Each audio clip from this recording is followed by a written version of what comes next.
மன்னார் திருக்கேதீஸ்வரம் பகுதியில் அடையாளம் காணப்பட்டுள்ள மனித புதைக்குழியிலிருந்து இன்று மேலும் ஒரு மண்டையோடு கண்டெடுக்கப்பட்டுள்ளது.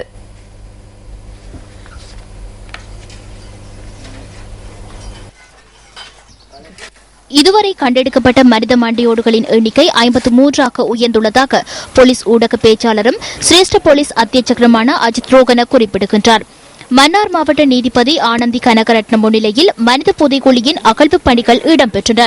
கடந்த வருடம் டிசம்பர் மாதம் 23ஆம் தேதி முதல் 17வது தடவையாக புதைக்குழியின் அகழ்வு பணிகள் முன்னெடுக்கப்பட்ட அதேவேளை சட்ட வைத்திய நிபுணர் குழுவிற்கு பதிலாக தொல்பொருள் ஆய்வுக் குழுவினர் இன்று அகழ்வு பணிகளில் ஈடுபட்டதாக எமது பிராந்திய செய்தியாளர் குறிப்பிட்டார். இந்த மனித புதைக்குழியின் அகழ்வு பணிகள் நாளையும் முன்னெடுக்கப்பட உள்ளதாக எமது செய்தியாளர் மேலும் தெரிவித்தார். கடந்த வருடம் டிசம்பர் மாதம் 20ஆம் தேதி திருக்கேதீஸ்வரம் ஆலயத்திற்கு அருகில் வீதியில் நீர்க்குழாய்களை பொருத்தும் பணிகளில் ஈடுபட்டிருந்த சிலரால் இந்த மனித புதைக்குழி கண்டுபிடிக்கப்பட்டிருந்தமை குறிப்பிடத்தக்கது.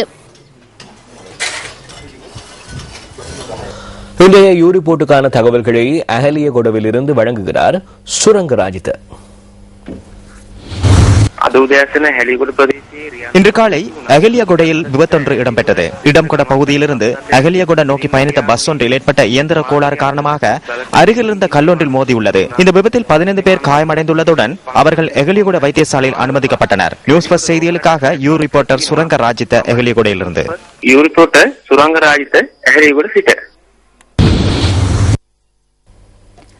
மன்னார் பிரதேசத்தில் பல புராதன சிவத்தலங்கள் அமைந்துள்ளன. அவை இலங்கையின் தொன்மையான லிங்க வழிபாட்டை எடுத்துரைக்கின்றன. மாந்தி கிழக்கில் அமைந்துள்ள கைலைநாதர் சிவாலயம் என்று அழைக்கப்படும் பாணன்கமம் பஞ்சலிங்கேஸ்வரர் ஆலயமும் அவ்வாறு புராதன பெருமை மிக்க ஆலயமாகும். அந்த ஆலயம் பற்றிய பார்வை அடுத்து.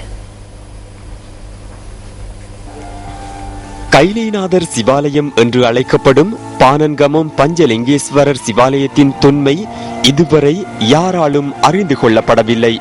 இந்த கிராமம் பாண்டியன் குளத்திலிருந்து சுமார் 5 கிலோமீட்டர் தூரத்தில் கிழக்கேயும், 3 முறுப்பிலிருந்து சுமார் 6 கிலோமீட்டர் தூரத்தில் மேற்கேயும் அமைந்துள்ளது. இந்த பாணன்கமம் கிராமம் புராதன ராஜதானியாகும். இந்த பிரதேசத்தில் லிங்க வழிபாட்டிற்கான முக்கிய பல தலங்கள் இருக்கின்றன. முக்கியமாக ராவணன் காலத்திலே லிங்க வழிபாடு ஆரம்பிக்கப்பட்டதாகவும் அதன் முக்கிய இடமாக திருக்கேதீஸ்வரம் திகழ்வதாகவும் தெரிவிக்கப்படுகிறது. திருக்கேதீஸ்வரத்துக்கு அடுத்ததாக பாணன்கமம் லிங்கங்கள் மிகவும் முக்கியம் வாய்ந்தவை. ஆயினும் வன்னி ராஜ்யத்தின் இறுதி மன்னனான பண்டார வன்னியனால் இந்த ஆலயம் பராமரிக்கப்பட்டுள்ளதாக அறிய கிடைக்கின்றது. பின்னர் இந்த ஆலயம் நீண்ட காலமாக கவனிப்பாரற்ற நிலையில் இருந்துள்ளதுடன் ஆலயம் அமைந்துள்ள பகுதி காலப்போக்கில் காடுகளால் சூழப்பட்டுள்ளது. 1940ஆம் ஆண்டு காலப்பகுதியில் இந்த பகுதியில் மக்கள் குடியேற தொடங்கியதுடன் அந்த மக்களால் குறித்த ஆலயம் அடையாளம் காணப்பட்டு பராமரிக்கப்பட்டது. இந்த ஆலயம் தொடர்பான வரலாற்றை அறிந்து கொள்வதற்கு பல முயற்சிகள் மேற்கொள்ளப்பட்டு வந்த போதும் அவை பலனளிக்காத நிலையில் பின்னர் திருக்கேதீஸ்வரத்தில் வாழ்ந்த செல்லப்பா சுவாமியை அழைத்து வந்து வரலாறு தொடர்பாக அறிந்து கொள்ள முயற்சிகள் எடுக்கப்பட்டன. அந்த ஆலயத்தின் 5 சிவலிங்கங்களை வழிபட்டதாக செல்லப்பா சுவாமி தெரிவித்தார். ஆயினும் அந்த ஆலயத்தின் முழுமையான தொன்மை வெளிச்சத்துக்கு வரவில்லை. இந்த 5 லிங்கங்களிலே 2 லிங்கங்கள் கும்பாபிஷேக தேவைக்காக முன்னணியில் பாலஸ்தானம் செய்து வைக்கப்பட்டுள்ளன. இந்த 2 லிங்கங்களில் ஒன்று வெள்ளைக்கல்லினால் செய்யப்பட்டது, மற்றது கருப்பு கல்லினால் பொழியப்பட்டதாகும். இந்த லிங்கங்களின் காலம் ஆய்வுக்குரியதாகும். ஆரம்ப காலங்களில் இருந்த 5 சிவலிங்கங்களில் தற்போது 3 சிவலிங்கங்களே உள்ளதுடன் ஆலயத்தை சூழவுள்ள பகுதிகளில் பழமையான கட்டடங்களின் சிதைவுகளையும் காண முடிகின்றது. எவ்வாறாயினும் கைலைநாதர் சிவாலயம் என்று அழைக்கப்படும் பாணன்கமம் பஞ்சலிங்கேஸ்வரர் சிவாலயம் தொன்மை மிக்க ஆலயம் என்ற வகையில் எதிர்கால சந்ததியினர் அறிந்து கொள்ளும் வகையில் புனரமைக்கப்பட வேண்டும் என்பதே எமது எதிர்பார்ப்பாகும்.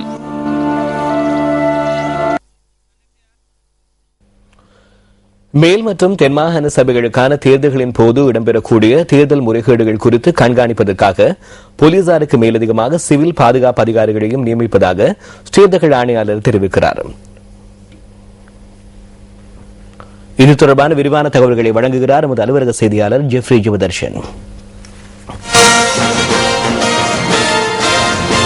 இம்முறை மாகாண சபை தேர்தலுக்காக 1200 மில்லியன் ரூபாய் ஒதுக்கப்பட்டிருக்கிறது.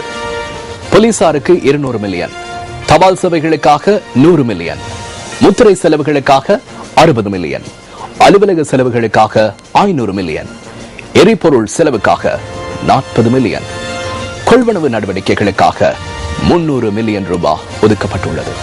පෙළපාලි පැවැත්වීමට බැහැ, රැලි පැවැත්වීමට බැහැ, දේශපාලන පක්ෂ රැස්වීම් පවත්වන්න පුළුවන් අවසර. ஊர்வலங்கள் செல்ல முடியாது, பேரணிகள் முன்னெடுக்க முடியாது, அனுமதியுடன் தேர்தல் கூட்டங்களை நடத்த முடியும். இவற்றை தடுப்பதற்கான சட்டங்கள் அமுல்படுத்தப்பட்டிருக்கிறது. இவற்றை தடுக்காவிட்டால் என்ன நடக்கும்? ஆயிரக்கணக்கான வாகனங்கள் செல்கின்றன, கராஜ் இலக்கங்களுடன் வாகனங்கள் செல்கின்றன.